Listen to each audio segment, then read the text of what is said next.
Hello everyone and welcome back to another Figurehead Reviews video, and today we are taking a look at Loki from the Marvel Legends Professor Hulk Build-A-Figure wave. Here we have Loki displayed in the front window with his Build-A-Figure piece and sword. On the side we do have some artwork of Loki, and it's going to be the same on both sides. On the back we see that artwork once again along with the read-up. A devilish trickster, Loki uses whatever means necessary to give himself power and has little regard for what side of so-called justice he stands on.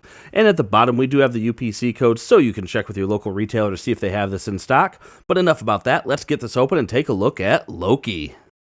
And here is Loki outside of his packaging, and I'm actually really excited to get a Loki figure, especially a comic book Loki figure, because I don't have one.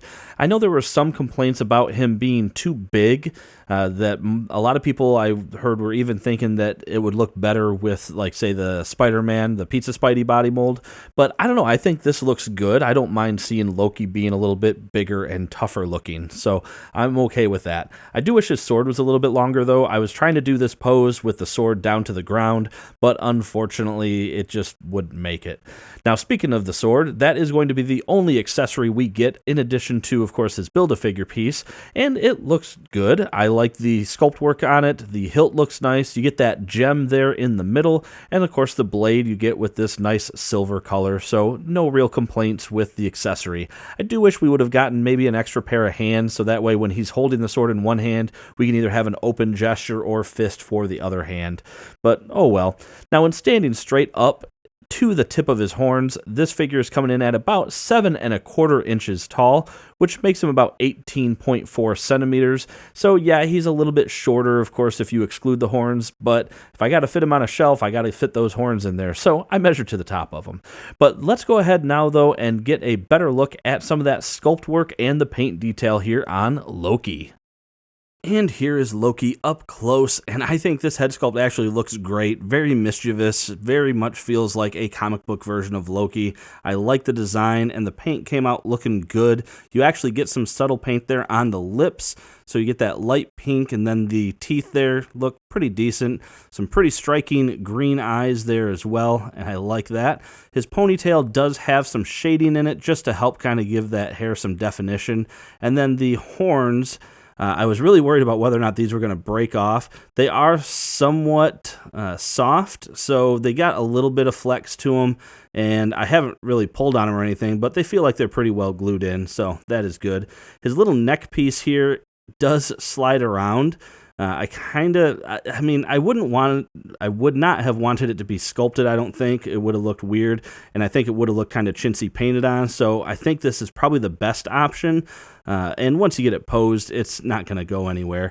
The chest really only has the paint there on the scales, and for the most part, they actually came out looking pretty good. I imagine they probably used a similar template to doing Captain America's scales there, so not a whole lot of issues with that. Same thing with his underwear here. Came out with scales looking pretty good. Not a whole lot of paint going on otherwise. We do have the forearms molded in the gold, so there is a little bit of gold seeping through some of the green paint there at the top of the forearms, but not too bad, not very noticeable. And then going down the legs, not a whole lot going on there, and then this is going to be plastic, not paint, so not a whole lot of paint work necessary, and I still like the fact that they went with a little bit of a bulkier figure for Loki as opposed to, like, say, the Pizza Spidey mold. I'm okay with Loki looking like he could hold his own against Thor. I think that's okay that he's not as big as Thor for sure, but I like that. Now, looking at the articulation, you have a head, of course, that can go side to side. You get not really any wobble, but he can look down quite a ways, and he can look up quite a ways, but you get a little bit of a gap there, so that is kind of odd.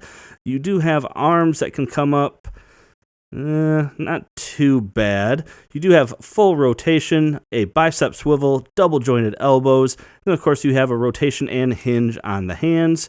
He does have an ab crunch, but it doesn't go down very far. It goes back a little ways, but you do get some unpainted spots exposed there. He does have a waist rotation, just make sure where the belt is, so above that rotation line. You have legs that can come apart that far, kicks forward, actually really high, backwards, not much at all, upper thigh cut, double jointed knee, boot cut, hinge, and ankle pivot. And that is going to do it for this review, everyone. And I want to give a real brief wrap up here and basically just say I actually really like this figure. I'm okay with the body mold, the size that they used for him. I think it looks good. And I think it's nice to actually get a comic book Loki for some of the Asgardian figures that we've been getting lately, or at least over the last few years. So I am happy with this purchase. If you like this review, please hit that thumbs up. If you like this content, make sure to subscribe for more just like it. And as always, thanks for stopping by and watching my video, and have a great day.